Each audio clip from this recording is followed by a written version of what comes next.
All right, we'd like to start off by saying Shalom. All praises to the Most High.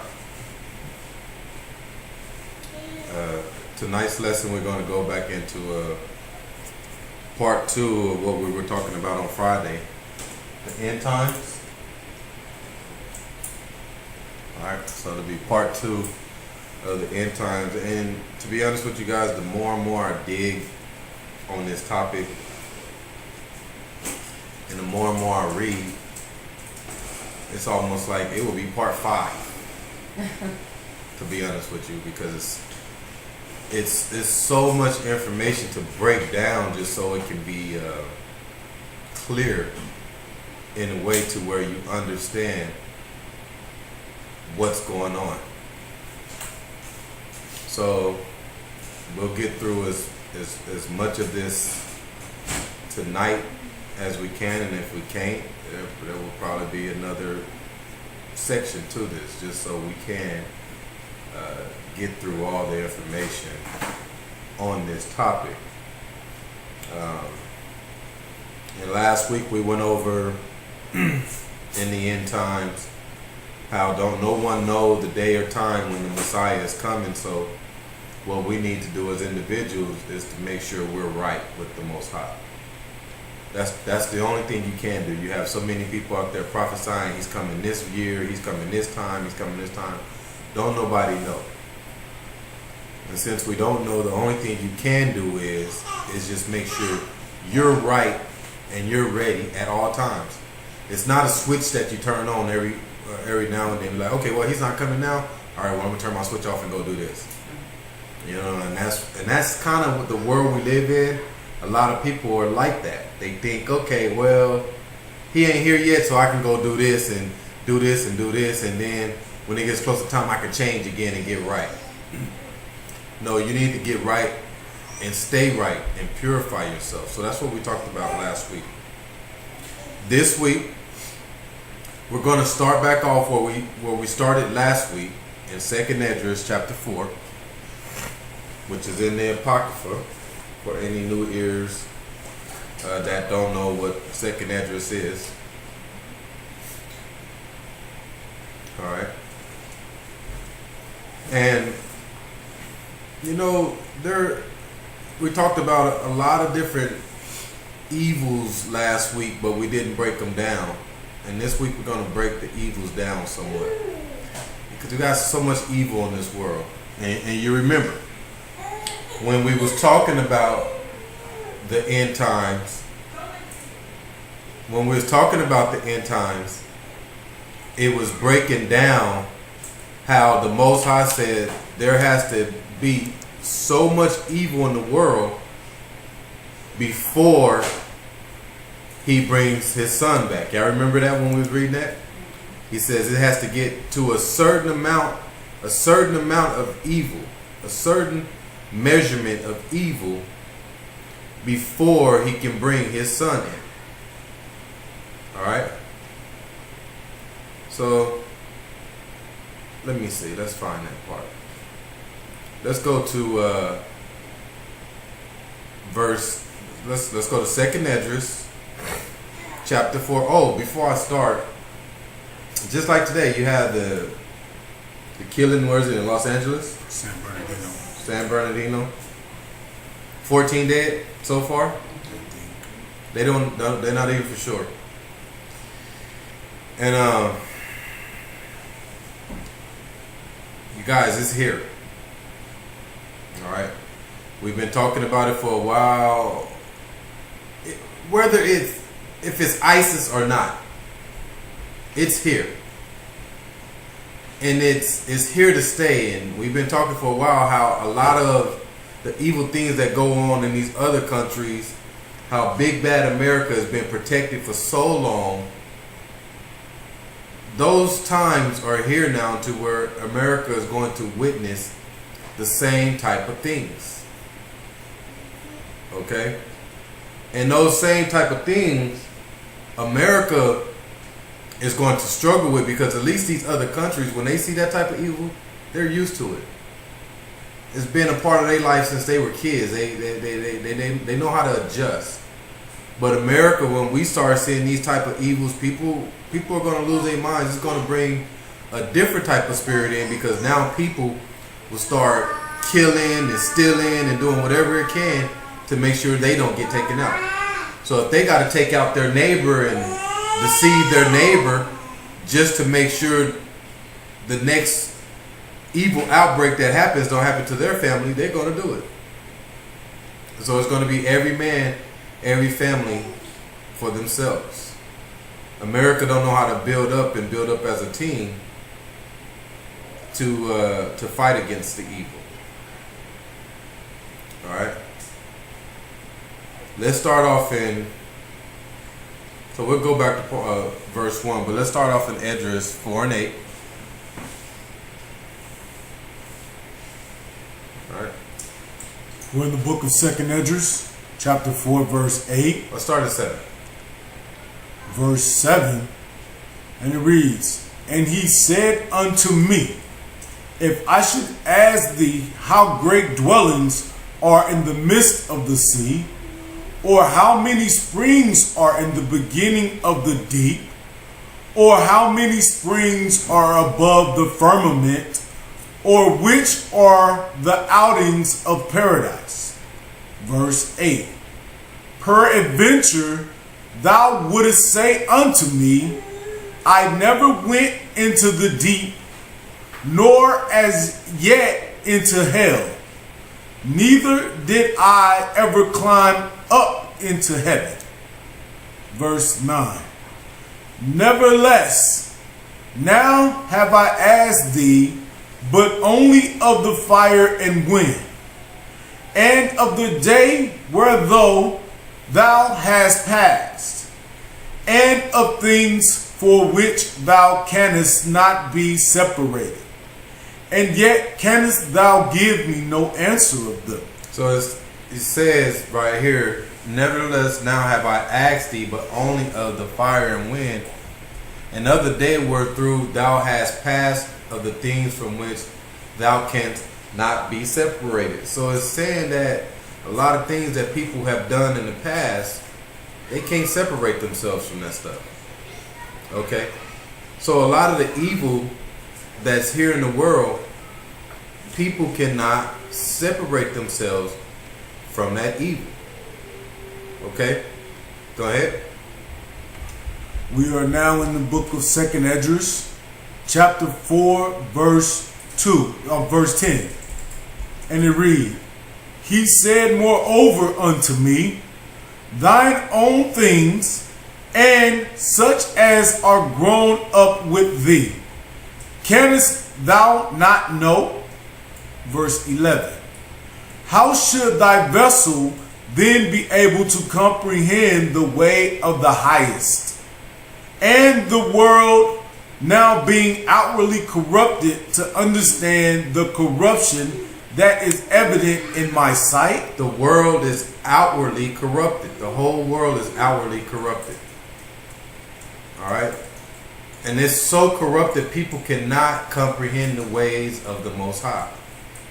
Because there's so much evil out there. So much evil in front. Everywhere you go, so much evil. How can you comprehend and do the way of the Most High when you got the evil in front of your face? Verse 12. Verse 12. 2nd Esdras chapter 4, verse 12. "Then said I unto him, it were better that we were not at all, than that we should live still in wickedness, and to suffer, and not to know wherefore."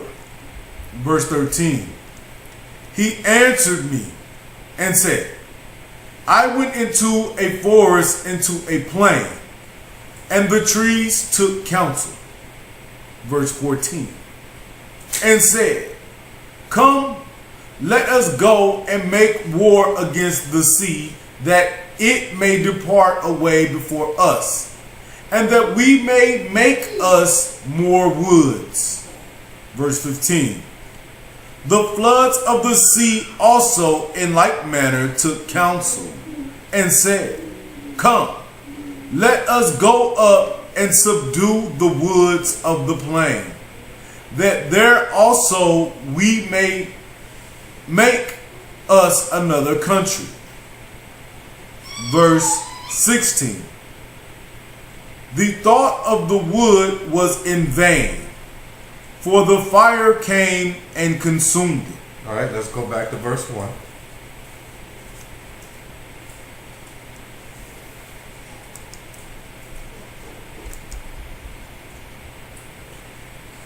Verse 1.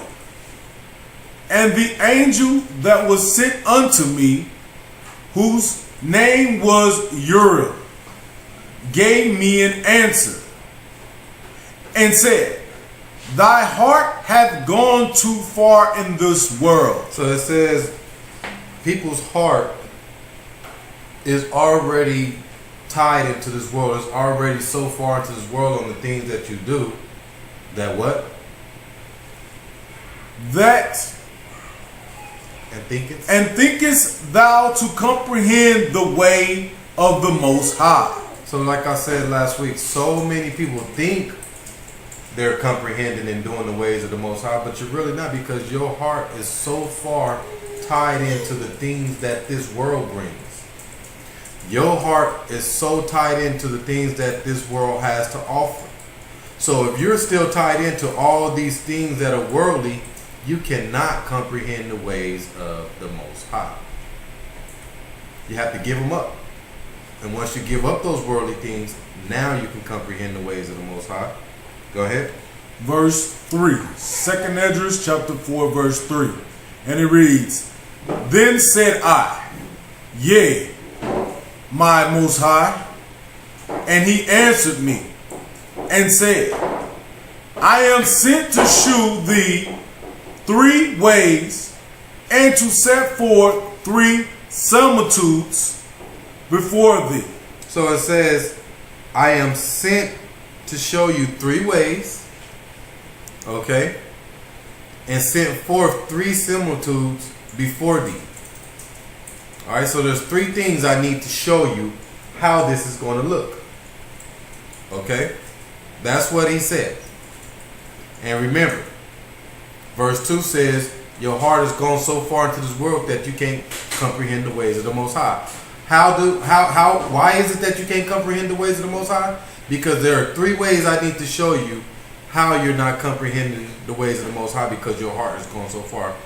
All right, verse 4. Verse 4. Whereof, if thou canst declare me one, I will show 3 also the way that thou desirest to see, and I shall show 3 from whence the wicked heart cometh. So he says, I'm going to show you where the wicked heart comes from. A lot of you in this world have wicked hearts, and I'm going to show you where the wicked heart comes from. He said there's 3 different ways on where the wicked heart comes from. That's what he just said. And he said, I'm going to show you 3 similitudes. Give them the Webster on the word similitude. We have the word similitude, and it means counterpart, double, a visible likeness. So similitude means things that are similar. I'm going to show you 3 ways that are somewhat similar, and I'm going to show you these 3 ways that are similar to where the wicked heart comes from. Your heart, the heart that has gone so far into this world, I'm going to show you where those ways are coming from. So that's what we're going to break down tonight. 3 different kinds of evil. You have 3 kinds of evil. Okay? This is what the angel Uriel was telling Esdras. Alright? 3 kinds of evil. Evil is big. It's massive. No matter where you go today, you're going to see it. And not only are you going to see it, but it's out of control. Alright? It's the system that we live in. It's the matrix. The matrix that we live in is based off of evil doings. Okay? And if you don't believe that, then you will be consumed in the evil. But if you wake up and start believing there is evil everywhere I go, everything is evil, then you'll be able to start pointing out what's evil and start pulling yourself away from it. But if you're one of those people that's naive and be like, oh, no, the government's not wicked. Oh, well, no, you know, and you just believe in all this other stuff, then you're going to be consumed because you don't believe in what you see. So the first evil is a natural evil. We're going to break down these three evils that Esdras was getting shown in verse 3. It says, I'm going to show thee three ways. So the first way of evil is natural evil. Read this for him. It says, there is natural evil that is impersonal, external, physical, temporal evil in the form of disease, disasters, catastrophes, the kinds of things that will come from the physical world. So it says the natural evil are the type of things that will come from a physical world. Diseases, disaster, catastrophes, different things like that. It's a natural evil. Read the rest. It says, the cursed creation from tiny bacteria to tidal waves, from viruses to volcanoes. So from viruses to volcanoes. Alright, so your natural evil is natural disasters. Different things that we see. Storms that come in, hurricanes, volcanoes, you know, different diseases that's here, you know. And you know, a lot of diseases the government tries to tell you are hereditary. Alright? They're natural. It's just in your genes. It's hereditary. In some form that could be true, but you have to understand, my great grandmother was injected with something to give her genes that disease, and now it's now in the bloodline. Okay? So it was something that was done somewhere in time to where the government implanted these diseases on us. Okay? Now there is some diseases and there are some different illnesses that people are born with. I understand that, to where it wasn't nothing they can do about it. And at one point in time, we don't know no more, but at one point in time, there were storms, there were hurricanes, there were tornadoes, there were tsunamis, things that will come that the Most High will put in this world to put the people through. But now, the government controls the weather so much to where we don't know if that hurricane was man-made or if that was a real hurricane sent down by the Most High. So now a lot of these natural evils and natural disasters are man-made. It's not really natural. But it falls under the natural category because of natural evil falls under the category of disasters, catastrophes, different things like that. All right? Go to Google and put in HAARP, H-A-A-R-P, and go to Wikipedia. So let me prove to you how the government helps control these natural disasters now, which is natural evil. The government does this to the people now. The government now says, okay, I want a tsunami just south of China. I want to kill off about 500,000 people. They can do it. They got control now. Alright? And it's only going to get worse. It's only going to get worse. They're in the beginning stages of this. HAARP, H-A-R-P, Wikipedia. Go ahead. It says HAARP, the High Frequency Active Auroral Research Program, was an ionospheric research program jointly funded by the U.S. Air Force and the U.S. Navy, the University of Alaska, and the Defense Advanced Research Projects Agency. Designed and built by BAE Advanced Technologies, its purpose was to analyze the ionosphere and investigate the potential for developing ionospheric enhancement technology for radio communications and surveillance. Skip down to paragraph 3. It reads, work on the HARP station began in 1993. The current working IRI was completed in 2007, and its prime contractor was BAE. As of 2008, HARP has incurred around $250 million in tax-funded construction and operating costs.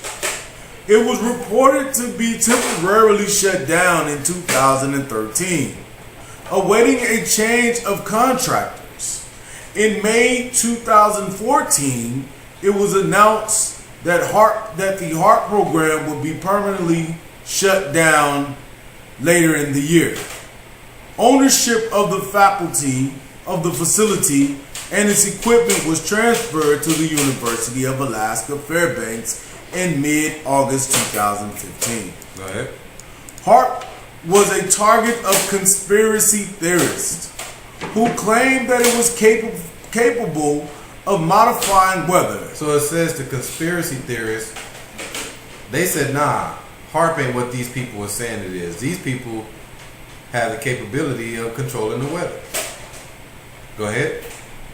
Disabling satellites and exerting mind control over people, and that it was being used as a weapon against terrorists.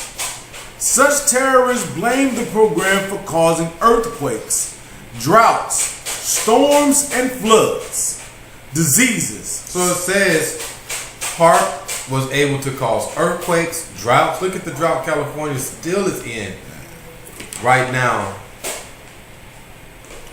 And the thing is, I can remember growing up, every time it rained here, 85% of the rain was coming from California.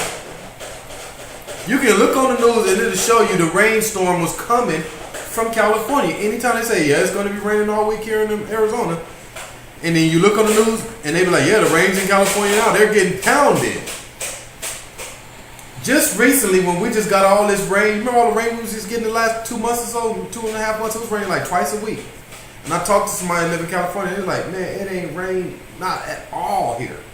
I'm like, what, are you serious? We getting rain twice a week. And he was like, there's no rain in California. We're getting zero rain. So it's amazing how all of a sudden, the rain, where's it coming from? Colorado? You know, where's all of, so they have transformed the pattern of where the rain is coming from to drought out California. What's the reason to drought out California? To dry out the fault line to where it dries out to where it creates the earthquake. You have to see the method to their madness. If the ground is very dried out, next you know it starts to crack. Because what does dry skin do? It cracks. Because it's dry. So now that they're drying California out like that with the drought, it's right on time with that San Andreas fault line cracking wide open. It's too dry. Now if it was watered, the fault line can't crack.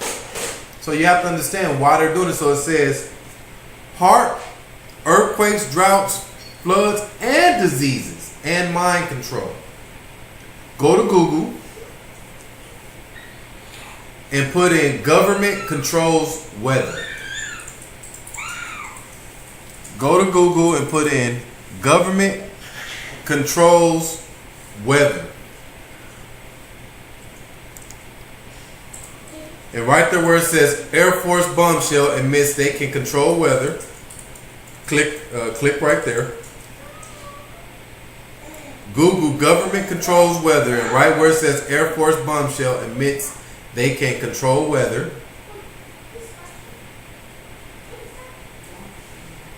Go ahead and read that.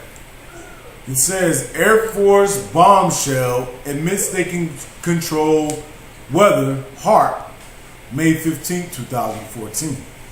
It says, while HARP and weather control has been called a conspiracy theory by the mainstream media and government officials, during a Senate hearing on Wednesday, David Walker, Deputy Assistant Secretary of the Air Force for Science, Technology, and Engineering, dropped a bombshell in answer to a question asked by Lisa Markowski in relation to the dismantling of the 300 million high-frequency active auroral research program in Gakona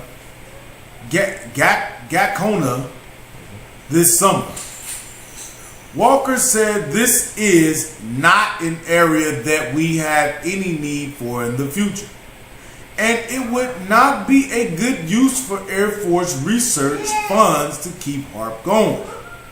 We're moving on to other ways of managing the ionosphere, which HARP was really designed to do. So he says, listen, HARP wasn't built to be a research program in Guyana.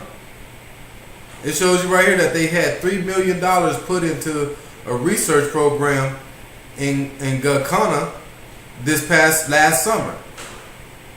So then the scientists for the Air Force came out and says, listen, HARP wasn't built to be in Guyana. We were just there doing, some training. But it wasn't built to be in the woods somewhere. HARP is built to be in the ionosphere, which is what it was designed to do. Okay? That's what he says. Go ahead. He said, to inject energy into the ionosphere to be able to actually control it. So it says HARP was built to inject energy into the ionosphere to be able to control it. Okay? Read the next paragraph real quick. Many believe HARP was created and has been used for weather control, with enough juice to trigger hurricanes, tornadoes, and earthquakes. So it says it's triggered so much energy to where it can create a hurricane, tornado, or earthquake. Google ionosphere. What is the ionosphere? For people that don't know what it is. So David Walker says HARP is not a machine to be playing around with in the woods or something. He says HARP is built to trigger energy into the ionosphere. Okay? See what the ionosphere is. Read it. We have ionosphere, and it is a region of Earth's upper atmosphere. So it tells you right there that the ionosphere, basically in science term, is the sky. So anything that goes on in our region, the Earth's region, upper atmosphere, the sky, is where the weather comes from, right? Any weather that we deal with, or any storm or any tornado we deal with, is dealt with the climate control, the climate change. So dude basically said right here, hey, this is what HARP is made for. So now we're talking about natural evils. So the natural evils, HARP will fall under there, how they're triggering hurricanes in different areas, how they're triggering earthquakes in different areas. And you have to understand, the evil is only going to grow in time. It's going to get worse, worse, and worse, to where now they're going to be triggering earthquakes here. Arizona had an earthquake last month. Huh? Coming from Black Canyon City.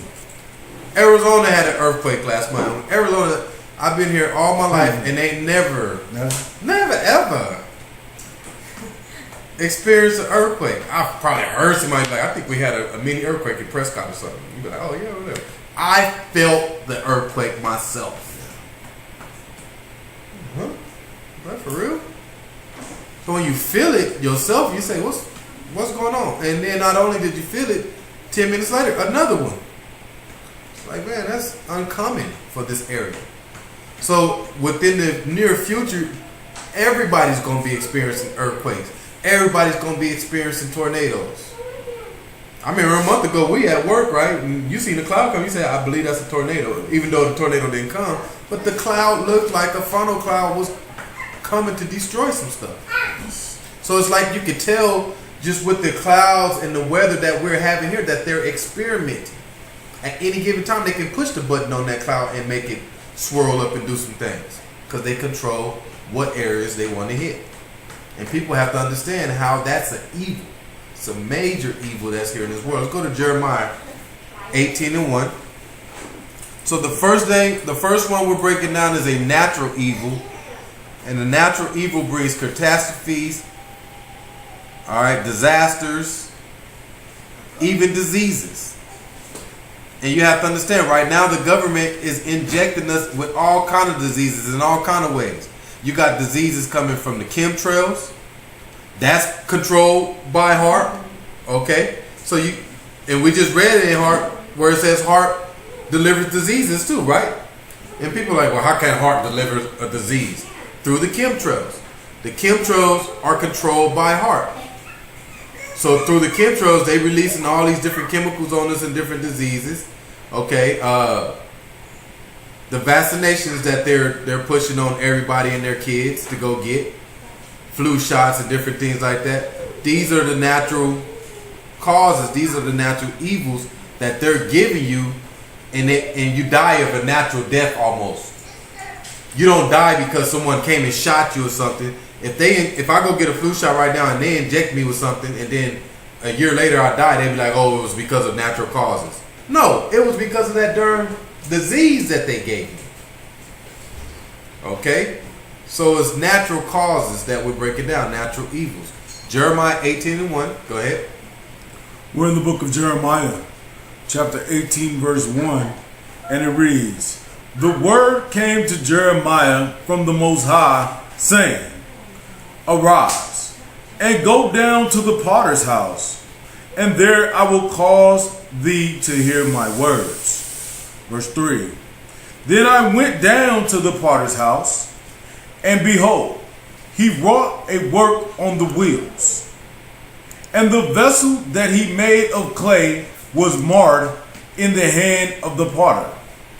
So he made it again another vessel, and as seemed good to the potter to make it."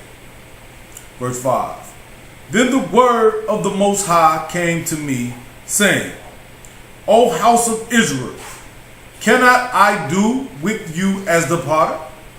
Saith the Most High." So the Most High says, "Oh, house of Israel, cannot I do with you as this potter?"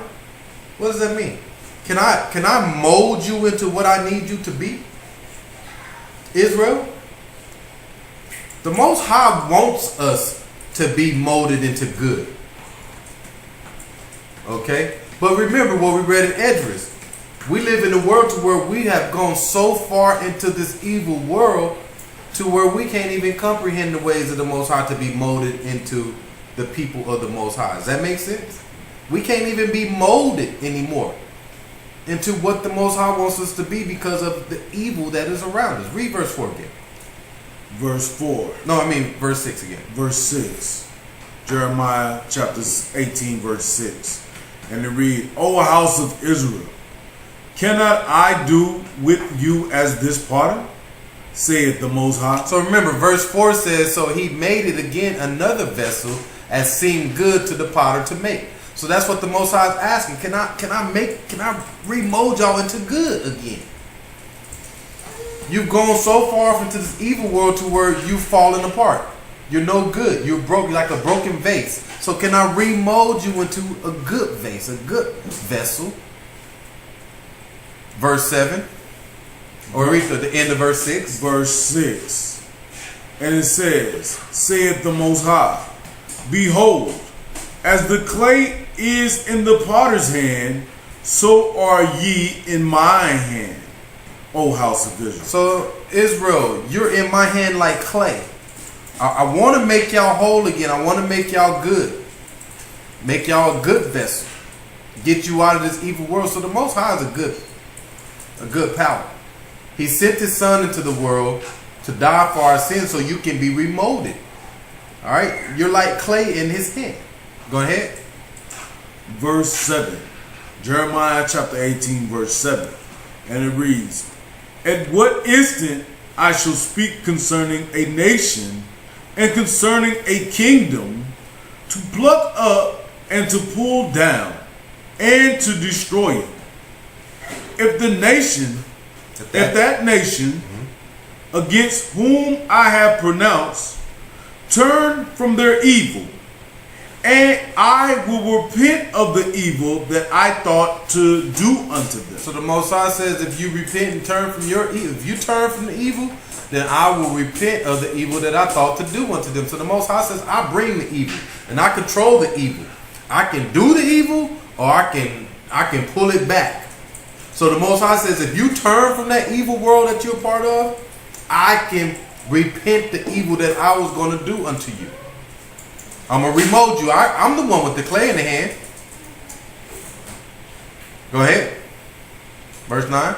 Verse 9. Jeremiah chapter 18 verse 9. And it reads, and at what instant I shall speak concerning a nation, and concerning a kingdom, to build and to plant it. Verse 10.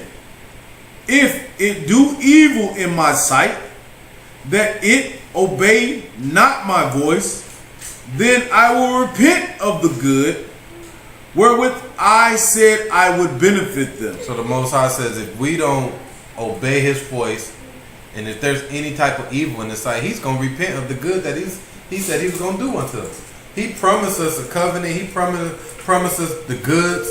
But He says, hey, if you don't obey my voice and you don't keep the evil from within me, I'm going to repent on what I said I was going to do. Verse 11.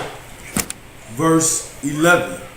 And it reads, now, therefore, go to speak to the men of Judah and to the inhabitants of Jerusalem, saying, thus saith the Most High, behold, I frame evil against you, and devise a device against you. Return ye now everyone from his evil way, and make your ways of your doings good. So you have to understand, everything is designed by the Most High. All right? Everything is designed by Him, ordained, and controlled by Him. So He controls the evil.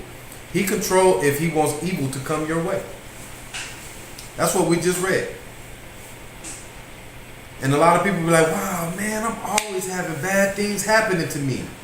Well, if you get away from your evil doings and you get away from your selfish ways and your selfish doings, then the Most High won't continue to send those things your way.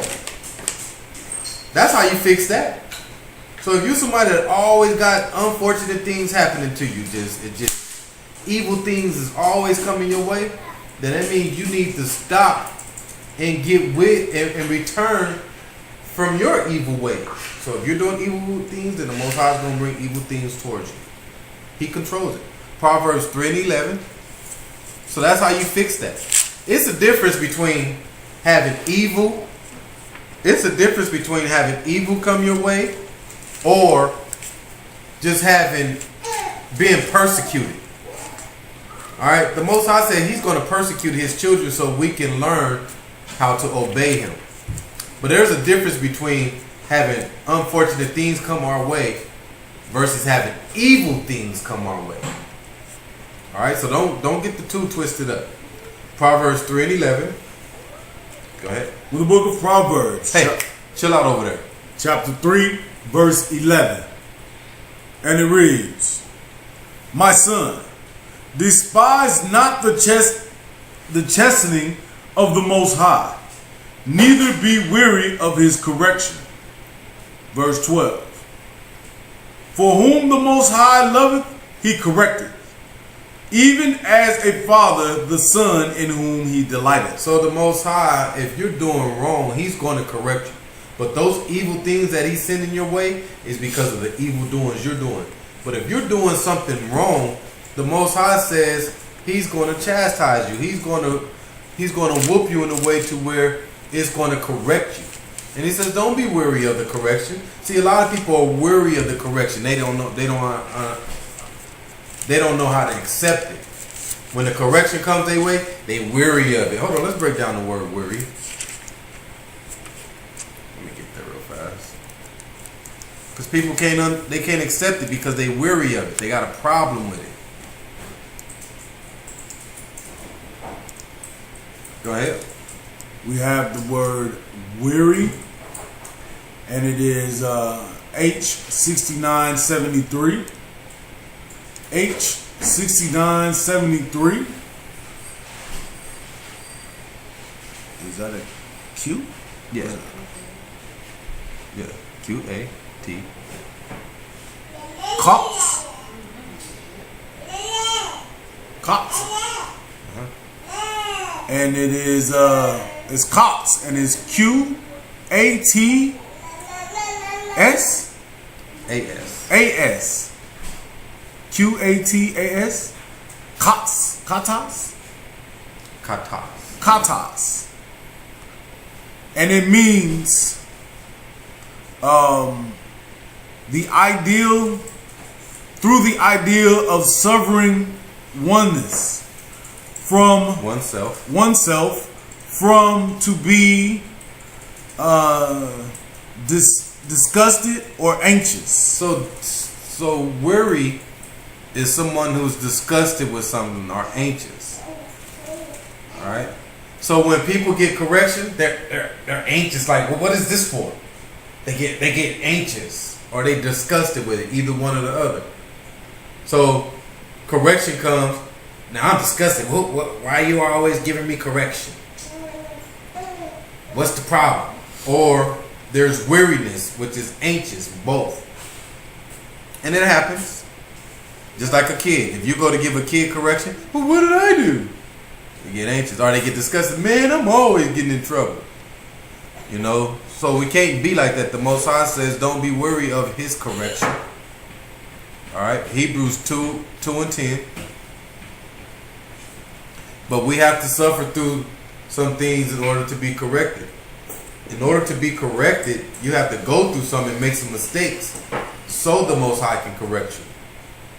Okay? Why is there so much traffic going on in there? This needs to be it. It needs to stop. It's disrupting the lesson.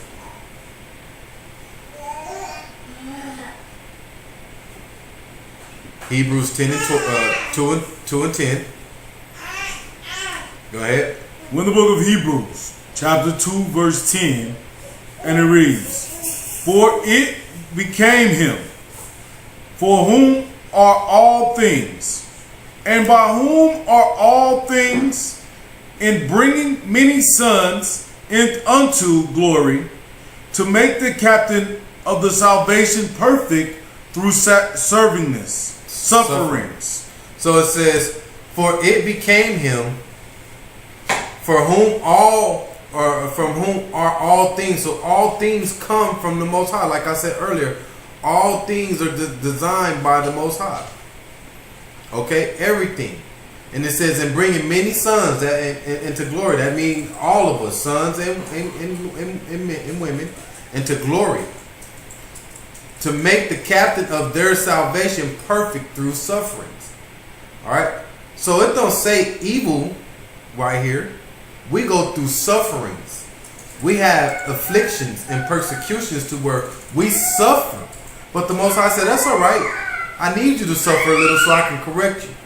But those evil things that are being brought upon you are brought upon you because of the evil that you're doing. It's a difference. So that's why we're going over these scriptures so people don't tie the two together. All right, your sufferings is not evil from the Most High. Your sufferings are things that the Most High puts you through to give you a wake-up call, to test you. It's like a trial run. Let me test my faithful servant. He says he's faithful. Let me test him with a little suffering to see how he's going to make it through this. And if he say he's faithful to me, then he's not going to break. He's not going to become impatient. He'll take the suffering with kindness and get through it, and then he'll understand the correction through the suffering to where he's a better person at the end of it. But the evil things that come upon you are because of the evil that you bring upon yourself. Verse 11. Hebrews chapter 2, verse 11.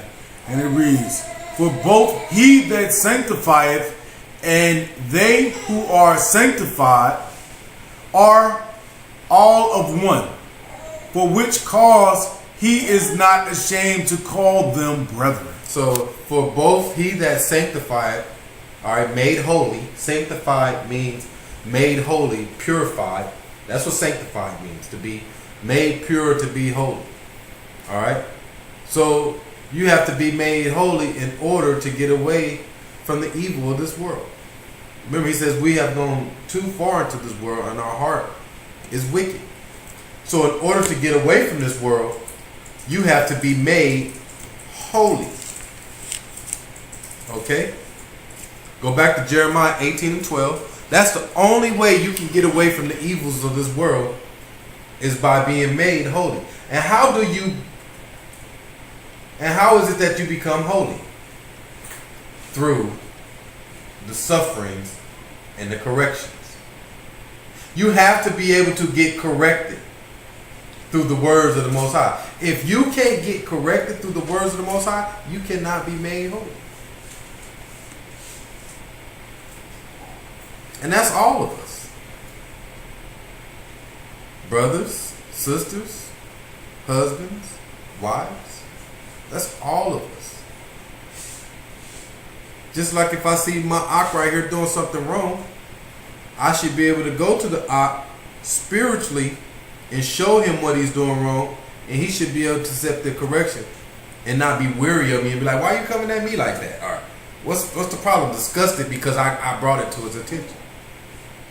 The brother should be able to say, hey, you know what, bro? You know, that is right, man. I kind of was, you know.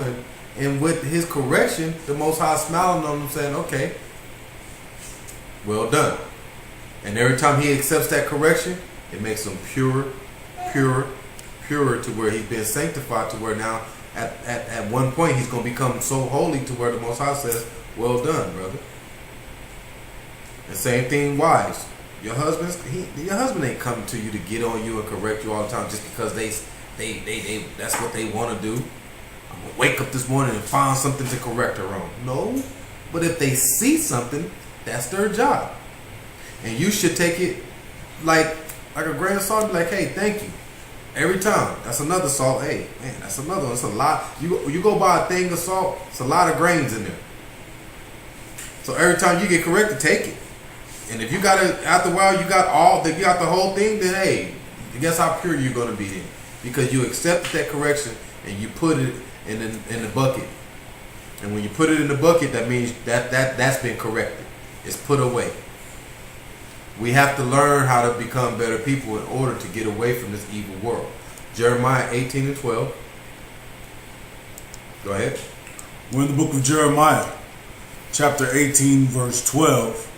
And it reads, and they said, there is no hope, but we will walk after our own devices, and we will everyone do the imagination of his evil heart. And that's the world we live in. There is almost no hope. Why? Because we will walk after our own devices. The government that we are part of and the people that we are around, they walk after their own devices. We just broke one down, which is heart. They got so many devices right now to where there's almost no hope. It's so much evil through these devices. And they all are walking after their own imagination of their evil hearts. The people that make this heart and the people that are funding the money for heart are walking after the imagination of their evil hearts. They know what they're doing. They know the type of destruction that they're causing on this world. They don't care. They don't care. Okay?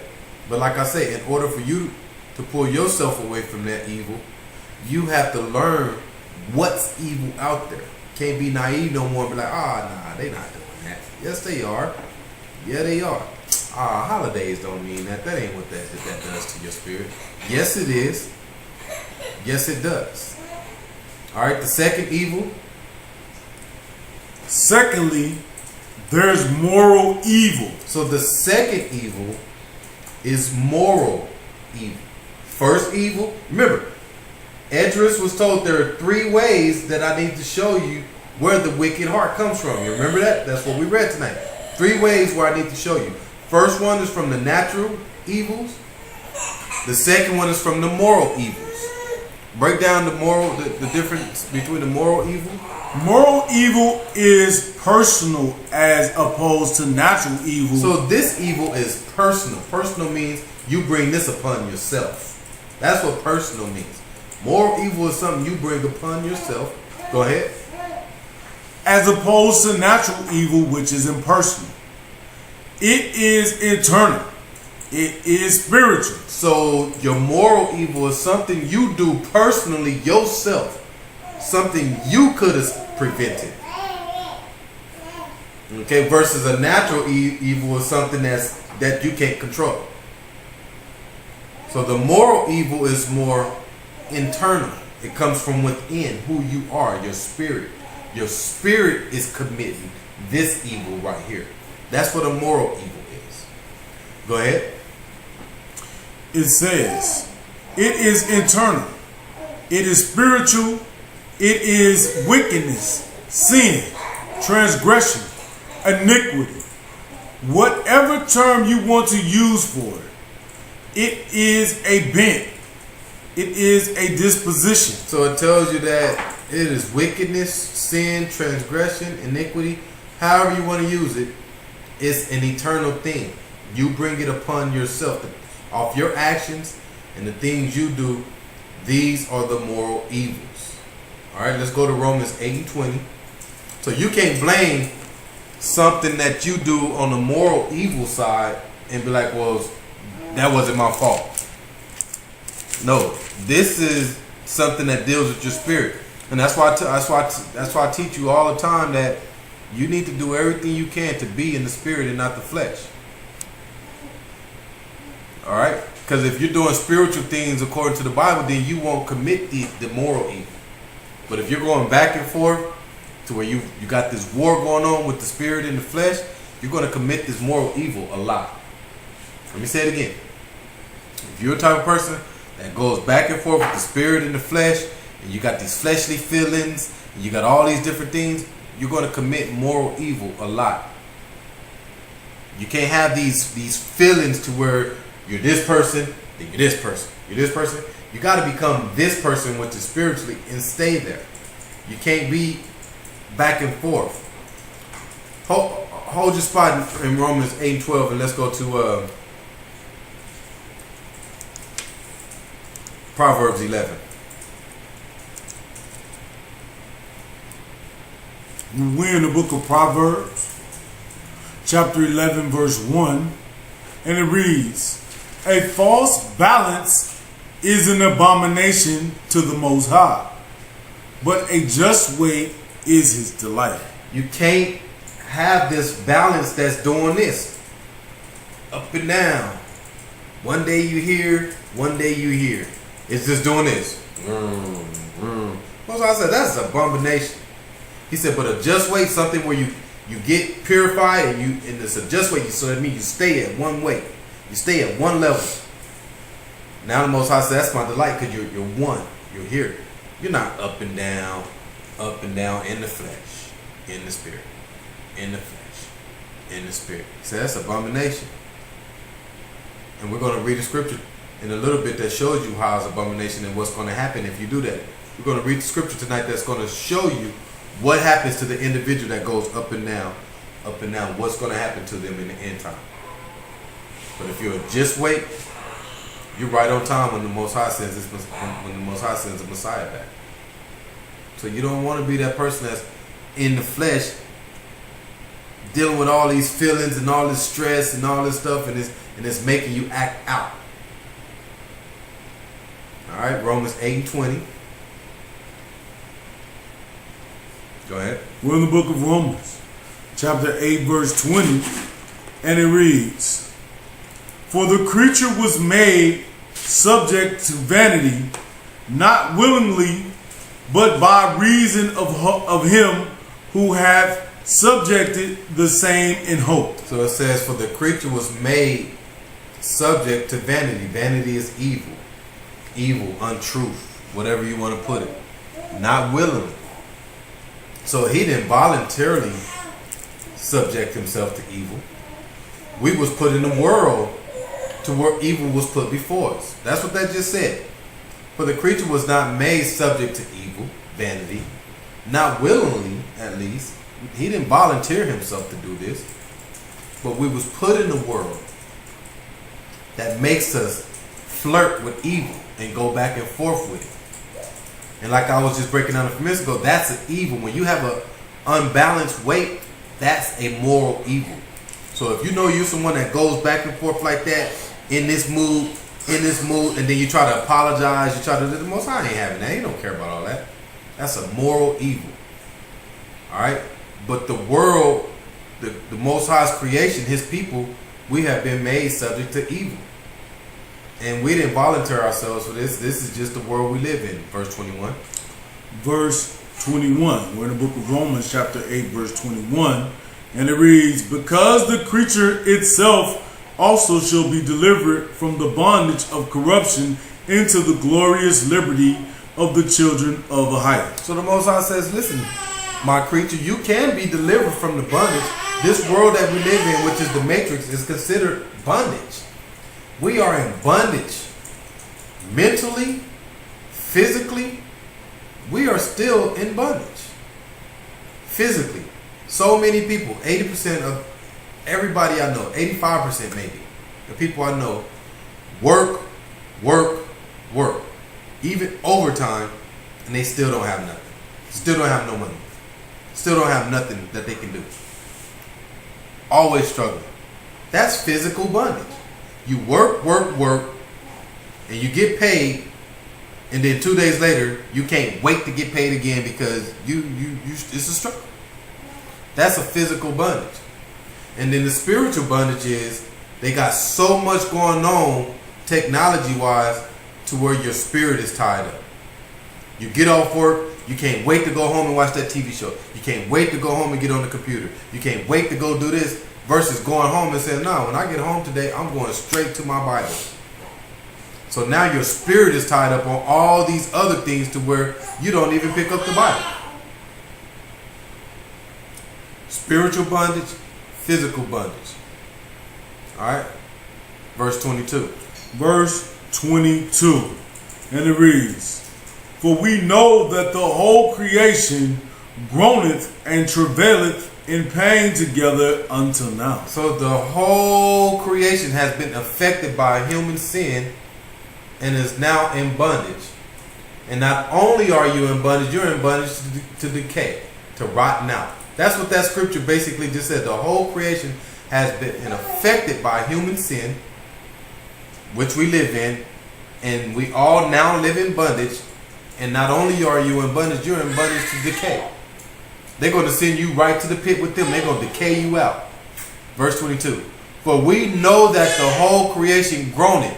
Everybody's groaning and you're having a problem. And traveleth in pain again. We all in pain because of the sin. We're all in pain together because of the sin, even until now. To this day, the world groaneth in pain together, everybody, because of the sin. Revelations 12 and 9. And we know it.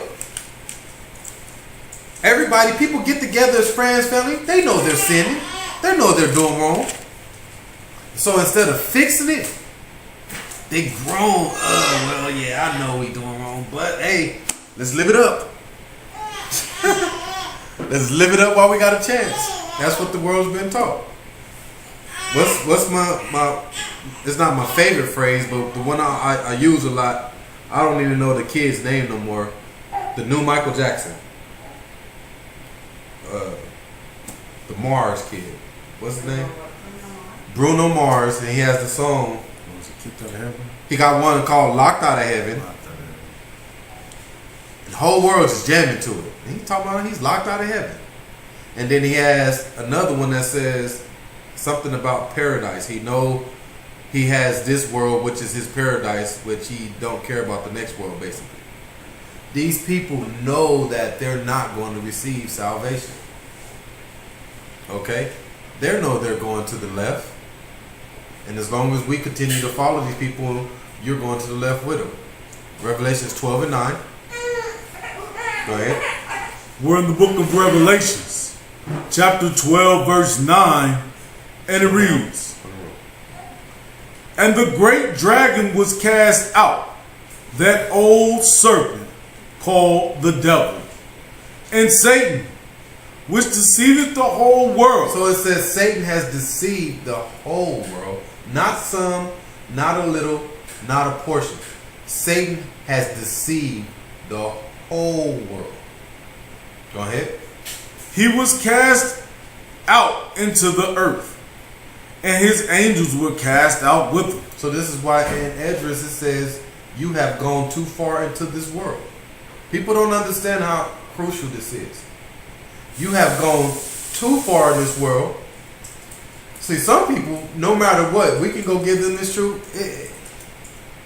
It ain't gonna help because they too far into the world. Even some people that do receive this truth. Listen to what I'm saying. Even some people that do receive the truth, they're going so far into this world to where they can't pull away from the world to comprehend all the ways of the Most High. That's why Esdras said that too. You've gone so far into this world to where you can't even comprehend the ways of the Most High. So many people are tied so much into the worldly things that they try to do both. It's a fake. They still do the worldly things, but then try to attain to the Most High. And the Most High is like, no, you can't do that. You have to get rid of that and then come over here. But Satan has deceived the whole world to where people don't even realize what they're doing. They're deceived. They don't even realize the things that they do is evil. So the whole world has been deceived. Okay? A lot of things that we do on a daily basis, down to the clothes you wear, the food you eat, the people you hang out with, the music you listen to, the TV shows you watch, it's all a deceivement of Satan. Satan came down here and masked himself as an angel of light, make himself look good. So through these TV shows and through all the things that you do through these songs, you think it's good, you think it sounds good, but really there's evilness behind it. Okay? There's evilness behind it. Let's go to Matthew 24 and 48.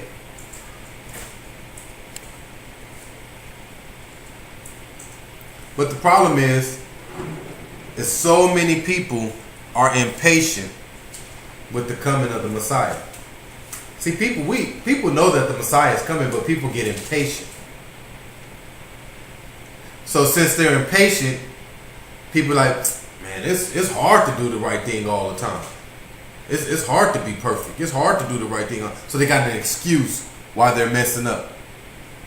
Yeah, I'm trying to do right, but it's hard to do right all the time. Start getting impatient. So since it's hard to do right all the time, and since it's hard to follow his ways all the time, then they rush out and go sin. Well, you know, man, it's hard to be right. It's hard to do the laws all the time, man. So you know what? This weekend I'm going to go sin, and then I'll get back right next week. So they get impatient. Instead of saying, hey, you know what? The Messiah ain't here yet. I know he's coming. He's soon to come. So until he comes, I'm going to stay right. Not know, oh, well, he taking a while. He ain't here yet. So, all right, what you want to go do? Yeah, let's go do it. You know? Matthew 24 and 48. Go ahead. We're in the book of St. Matthew, chapter 24, verse 48. And it reads, "But, and if that evil servant shall say in his heart, my power delayeth his coming," verse 49, "and shall begin to smite his fellow servants, and to eat and drink with the drunken." So, like I say, people get impatient.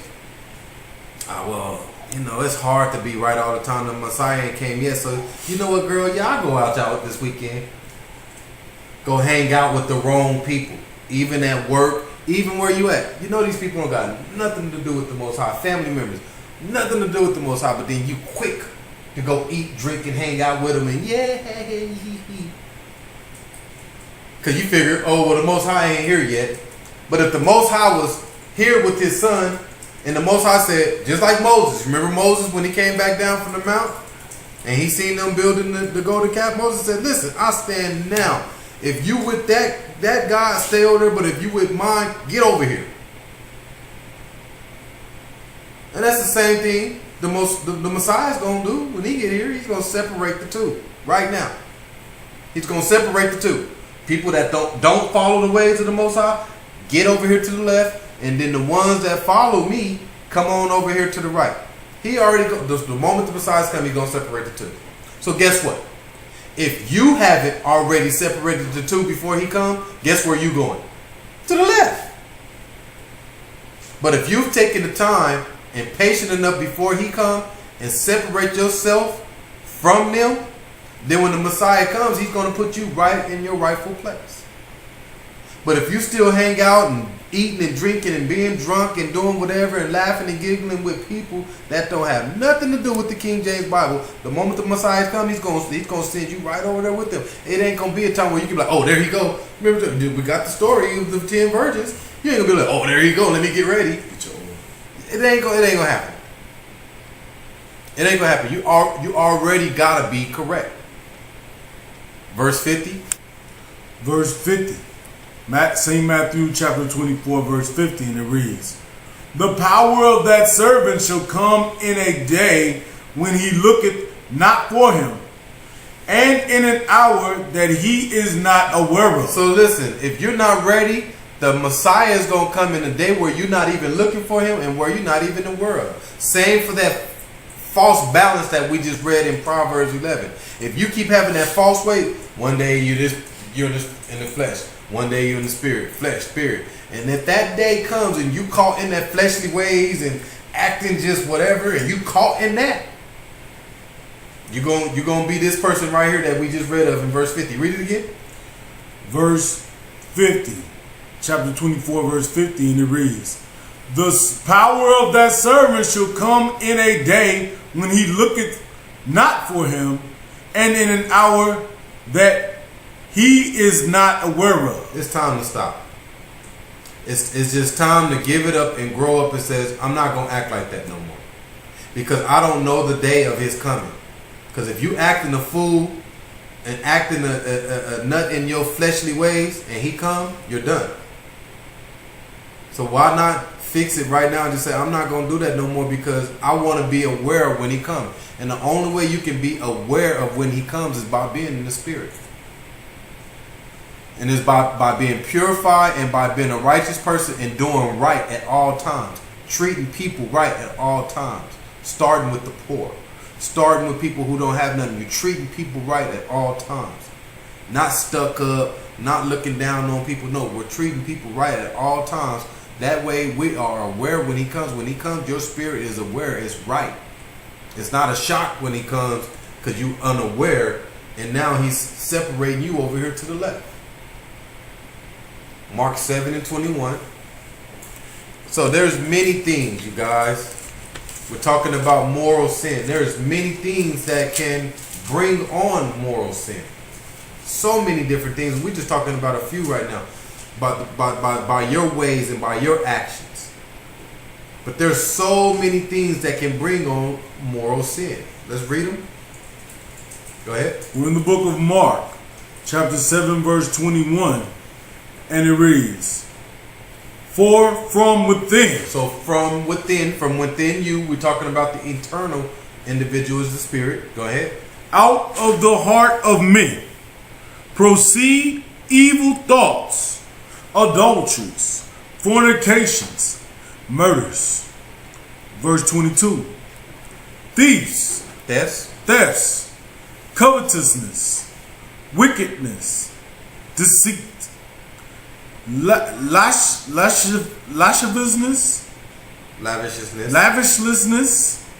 an evil eye, blasphemy, pride, foolishness. Verse 23.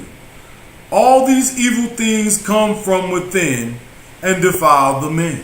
So these are all the things that has something to do with moral sin. All right, pride, foolishness, evil eye, wickedness, lavishness, adultery, murder, theft, fornication, all these different things will defile a man. Okay? So if you know you do any of these things, that's a moral sin. You're done right now. If the Messiah come back tonight and you do any of these, you're done. It has to stop. And it has to stop for good. Like I said, you need to grab it like a grain of salt and put it in the bucket and say, that's done. It's like a tick on a dog. If a dog is filled up with ticks, you can't take the tick off the dog and put it back on the same porch that the dog sleeps on. What's that going to do? It's going to get right back on there, right? You got to take the tick off the dog and get rid of it. Put it in a bucket and get rid of it. Okay? So the same thing with these moral sins. You can't get rid of it for a little while and put it right next to you, to where the moment you get upset in the flesh again, there it goes. Oh, it's like a superpower. Oh, there goes my power. Give me here. No, you have to get rid of it. That way, when you get weak again in the flesh, which is Satan, which is deceiving you, calling you, telling you this is the way to go, you're like, nah, you know what? I got the faith and the patience in the Most High to stay righteous this time around. I'm not going to act like a fool. I'm not going to come out of my spirit to commit this moral sin. Remember, Esdras was getting shown 3 ways that was showing you how the heart was deceitful, and that's what we're breaking down: natural evil, moral evil, showing how the heart was evil. Let's read it again. Go to Esdras 4 and 4. Go ahead. In the book of 2nd Esdras, chapter 4, verse 4, and it reads, "Whereof, if thou canst declare me one, I will shew thee also the way that thou desirest to see." So it says, Esdras, if you can't show me, he says, show me one. Remember, he said there's 3 ways of evil. Can you show me one? But if you can't show me one, I'm going to show you. Go ahead. It says, "And I shall show thee from whence the wicked heart cometh." So tonight we're breaking down where that wicked heart comes from. And it's through these different evils that we're speaking of. The natural evil, the moral evil. And a lot of it comes from the moral evil. Okay? And I truly believe that the moral evil and the next one we're going to break down are way more important than the natural evil. Because the natural evil is something that's being created amongst you. There's nothing you can do about it. Even though the natural evils put people in different spirits, and when people see different elements happening in the world, yeah, they get a certain way, but you should be cool with it. But the moral evil is so important because it's something that you're bringing upon yourself. You can't blame nobody else on why you're doing this. Okay? So that's why this one is critical. It's key to your salvation that you don't do these things. It's key to your salvation that you take these scriptures and read them back over. Write them down. Put them on your refrigerator so you say, hey, I don't want to be that individual. You don't want these different things to continue to defile you on who you are as an individual. Matthew 12 and 34. All right. So the way you speak to people, the way you speak, period, could be a moral sin. There's a lot of different ways to bring in moral evil. The way you speak, the way you talk to people, the way you talk about people behind their backs. Moral sin. If it's in front of them, if it's behind their back, if it has any type of evil tongue, it's a moral sin. You're talking about somebody and they're not in front of you, moral sin. You're talking about somebody bad and they're in front of you, moral sin. Matthew 12, 34. Go ahead. In the book of St. Matthew, chapter 12, verse 34, and it reads, "O generation of vipers, how can ye, being evil, speak good things? For out of the abundance of the heart the mouth speaketh. Verse 35. A good man out of the good treasure of the heart bringeth forth good things. And an evil man out of the evil treasure bringeth forth evil things. So someone that's evil, they're going to bring evil things out of their heart. If you have an evil heart, you're going to say evil things. And it says, being evil, how can you, if you're evil, how can you speak good things? Because for out of the abundance of the heart, the mouth speaketh. So the mouth is only going to speak what the heart feels. Does that make sense? However you feel in the heart, that's what the mouth is going to speak. So that's why it's good to keep yourself in the spirit. So when you do speak, it will speak good things. Even if you're bothered by something and something is sitting on your mind the wrong way, but if you're in the spirit, when it finally does come out, it will make sense to the other person that's on the other end. But if you have evil in your heart and then you finally say something that's been on your chest, it's going to come out just like that. Evil. 36. Verse 36. But I say unto you, that every idle word that men shall speak, they shall give an account thereof in the day of judgment. So every word you speak, the Most High says, is going to be accounted for in the day of judgment. So everything you say about somebody behind their back, everything you say about somebody to their face, everything you say evil, whether you think it's funny or not, or being cool, the Most High says you're going to be, every word that come out of your mouth is going to be accounted for come judgment day. 37. Verse 37. For by thy words thou shalt be justified. The Messiah says you'll be justified by the words. Be careful on what you say and how you say it. Go ahead. And by thy words thou shalt be condemned. So you're going to be condemned by whatever comes out of your mouth. You're going to be justified by the words that you say. So be careful. Speaking dirty and talking dirty to someone commits moral sin. Daniel 4:27, whether you realize it or not. That tongue is a major weapon. I know you done heard it your whole life. And not only is it a major weapon, it commits sin. Daniel 4:27. Go ahead. We're in the book of Daniel, chapter 4, verse 27, and it reads, Wherefore, O king, let my counsel be acceptable unto thee, and break off thy sins by righteousness, and thine iniquities by shewing mercy to the poor.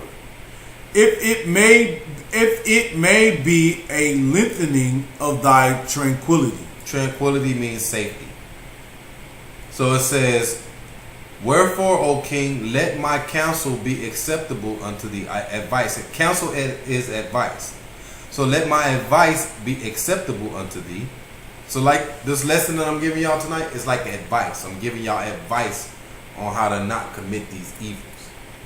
And break off thy sins by righteousness. So how do you get rid of the sins? By being a righteous individual. That's how you get away from those sins, is by being a righteous individual. And thy iniquities by showing mercy to the poor.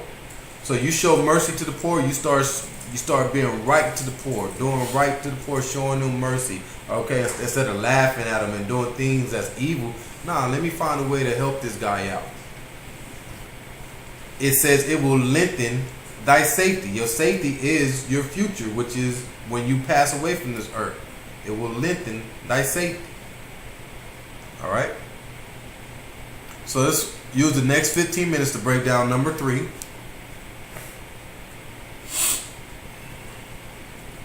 Go ahead. We have the third evil. Then thirdly, there is supernatural evil. So the third is supernatural evil. So we had 1, which is natural evil, 2, which is moral evil, and the third, which is supernatural evil. He told Esdras there's three things I need to show you where the wickedness of the heart comes from. Break down the supernatural evil. Supernatural evil. This is the evil that is basically perpetuated by demons, fallen angels, the associates of Satan. The number of angels that fell from heaven with Satan as indicated in Revelation 12 to be a third of the angels. So it tells you that the supernatural evil, which is number 3, is an evil that basically comes from demons, which are the fallen angels, which are associated with Satan. Okay? And we all know Satan deceived the whole world, and he brought the angels with him. Alright? Read that right there. Satan is what? Satan is one of those and the whole world. So Satan is one of those evil demons. Go ahead. There is nothing in them that is good at all. So it tells you there is nothing good in these fallen angels. Okay? And in Satan. And we broke it out a lesson about a month and a half ago on these fallen angels and where they are at today in the world, which is this government. The high level individuals that run this world are part of the blood of the fallen angels. And it says there's no good in these people. Alright? And these people, they apply their wickedness on an angelic level, which is an angel level, and also on a human level. So they have 2 different levels that they apply their wickedness on the people. Okay? Let's go to Ephesians 6 and 12. But you have to understand, it's only going to get worse in the future. Why? Because the Most High is still casting those demons, those angels that he kicked out of heaven with Satan.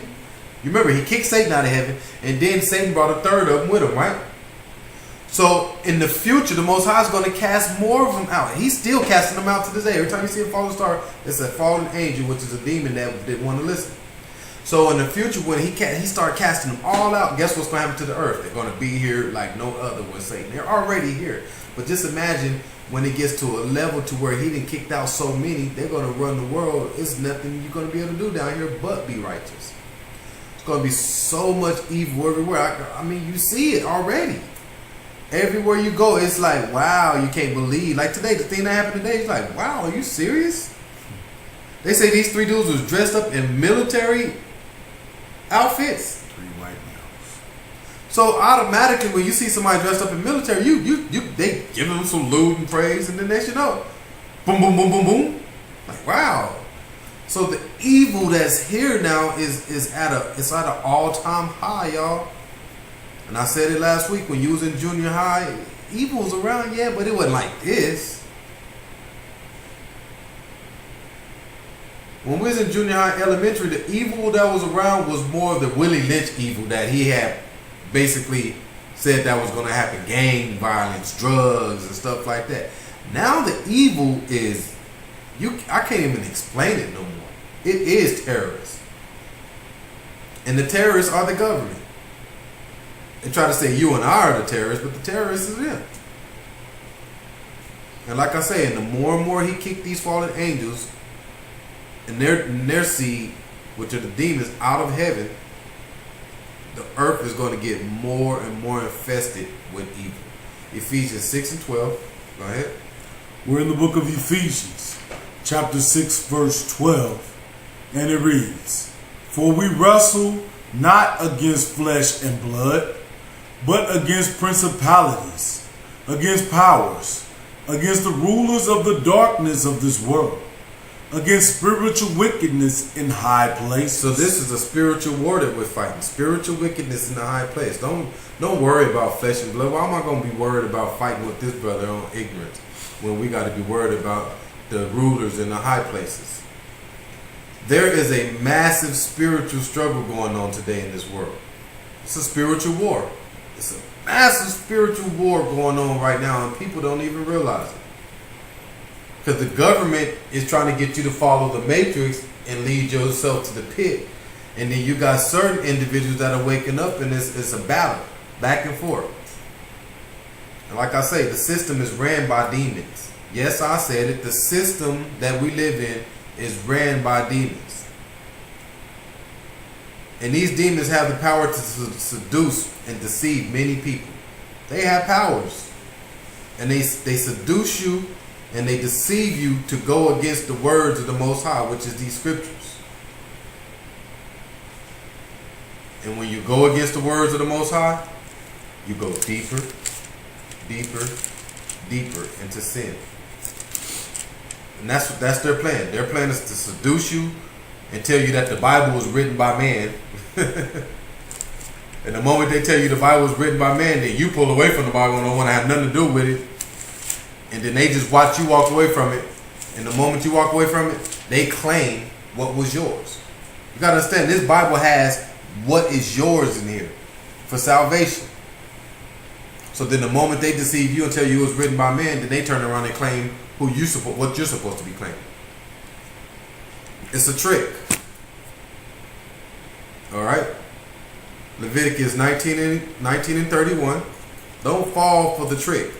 Don't let them tell you that the Bible was written by man and it's false and all this other stuff. It's a lie. Okay? Because if it wasn't a lie, they wouldn't have all these different religions. If the Bible was false, they would just leave it at that. But why are they coming up with all these other different religions and all these other different things? Because they're trying to claim what was yours and to keep you further and further away from what the truth is. Go ahead. Leviticus chapter 19, verse 31. We're in the book of Leviticus, chapter 19, verse 31, and it reads, "Regard not them that have familiar spirits, neither seek after wizards, to be defiled by them. I am the Most High your power." So here go your supernatural evil. The supernatural evils comes from these familiar spirits. Your wizards, your witches, your sorcerers. All these different things is where the supernatural evil is coming from. Those fallen spirits, those fallen angels have brought in the spirit of witches and wizards and sorcery and necromancers and all these other things. Okay? Revelations 9:11. We have about 5 minutes left, if that. So that's the supernatural spirit. People say, well, what do you mean supernatural? Supernatural is all these different TV shows you're watching. I think they even have a show called Supernatural. Yes, they do. Do they? I've never watched it, but you just the previews and stuff and it looks demonic. It is. Is it? There is. It looks demonic. What is it about? Anybody know? It is. So it's called Supernatural, and it's about spirits, demons, and witches. Who you say the client watches this? So it falls right into in category with what we're talking about. So the people that watches those shows and stuff, they're under this evil. And the government, they know what they're doing. When they came out with these TV shows and all these different things that they do, they know how it puts a spell on your spirit. And now you're walking under that realm of evil. Regardless if you're the one out there doing the spells or not, you're watching that show, you can't wait to get on, you TiVoing it and all that, you're under that spirit. So that's why we have to pull ourselves. So that's when Edris was told, y'all gone too far into this world. It's hard for you to comprehend the ways of the Most High because you're too far under that spell. Revelations 9:1. Go ahead. We're in the book of Revelations, chapter 9, verse 1, and it reads, "And the fifth angel sounded, and I saw a star fall from heaven unto the earth. And to him was given the key of the bottomless pit." Verse 2. "And he opened the bottomless pit, and there arose a smoke out of the pit, as the smoke of the great furnace. And the sun and the air were darkened by reason of the smoke of the pit." Verse 3. "And there came out the smoke locusts upon the earth. And unto them was given power, as the scorpions of the earth have power. So it tells you that the angel fell and he was given the key to the bottomless pit. And when he opened up this bottomless pit, locusts and scorpions came out and they were given power. These are your demon spirits, your supernatural spirits. And they're here on this earth. And we have another weapon that the government has created, and it's called CERN. CERN is a weapon that they're using to release the demonic spirits, which is these supernatural spirits. And once these supernatural spirits are released here on the earth, which they've already been done, it brings a different type of cult of people into this world. All right? And these cultish people will be just like these TV shows that they've been showing for the last 5-7 years. TV shows with what are these people called? The people Walking Dead and zombies. Zombies are everywhere in video games, movies. So like John Boy say, spiritual zombies. That's what it is. You have a spiritual zombies walking around in this world today. And honestly, anybody that's not following this King James Bible and not following these words of the Messiah is a spiritual zombie. They are. Alright? But they are making them more and more and more demonic spiritual zombies versus just a regular spiritual zombie. They're demonic spiritual zombies under these spells and these TV shows and these curses and different things that these witches are putting out there and these wizards. Alright? Even the kids. You know, the kids playing these games, they got all these different things and I mean, man, these games nowadays is crazy. Real crazy. All kind of magic and all kind of stuff going on in it to where the kids they're not getting the truth at all. Alright? So now you have the three similitudes that he told Edris that I had to show you. And those three were these three evils that we just broke down tonight. The natural, the moral, and the supernatural. So like I said, this lesson itself can venture off into about 4 parts because there's still so much to talk about. This lesson is called End Times, but we ain't even got to how it's going to look when the Messiah does finally come. There's still so much to talk about. So next Wednesday, it's going to be a series. We'll go back into it to where next Wednesday, then we'll just catch on from here to where we're going to get all the way to the end on how it's going to work once the Messiah finally does come back. We're going to get through the whole thing. When he finally does get here, what's going to happen to the demonic world? Okay, and then to the people that's still here and doing right.